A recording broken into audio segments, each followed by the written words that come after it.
Forget aim assist, forget dead zones, it's time to aim with your own two hands with Fortnite's new and improved gyro controls. See how I turn the camera just by turning the controller? Gyro aiming can be great for everything from slight aim adjustments to fast and precise flicks. Whether you like to hold the controller upright, flat, or somewhere in between, you should find that Fortnite's new gyro controls give you a really natural command over the camera and over your weapon. I like the extra stability of having the controller flat in my lap, so let's move to an overhead view of the controller so you can see what I'm doing. From a small layer of extra control just when you need it, to something that can more drastically change how you look around the game world, Fortnite has a wide variety of new options here. So let's have a quick look at what you can do. If you enable gyro controls and don't change anything else, gyro aiming will only be active while you're pressing the aim button or while editing a building.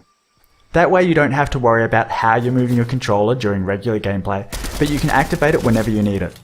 Of course, aiming with the look stick still works as normal, even while gyro is active. Players can still use the look stick for big camera movements and just rely on gyro to line up a shot or track a moving target. Other players like to have their gyro always on. If that's how you're playing, it's usually a good idea to customize your controls so that you have a gyro modifier button. Pressing and holding the gyro modifier button will disable the gyro so you can reposition your controller without messing with the camera. Playing like this, you could even do away with the look stick entirely if you really wanted to. But let's try something different with the stick. When gyro controls are enabled, you also have the option to use flick stick. Flick stick lets you turn the camera by rotating the stick. When you first point the stick in any direction, you'll make a smooth and quick turn to face that direction. For example, pull the stick back to quickly look behind you, or if you're taking fire, point the stick in that direction to see where it's coming from, and let gyro aim take care of the rest. Once the stick has been engaged, rotating it will rotate the camera.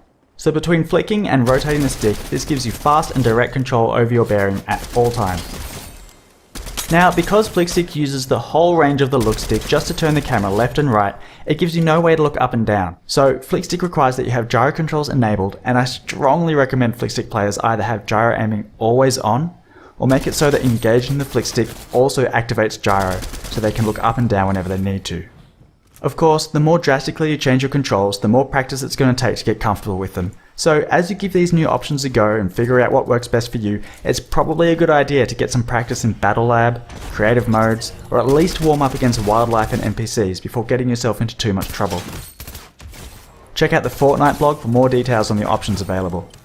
I'm Jib Smart, Input and Gyro Specialist and the creator of Flickstick, and I've so enjoyed working with Epic to bring these options to Fortnite. I can't wait to see what you do with them.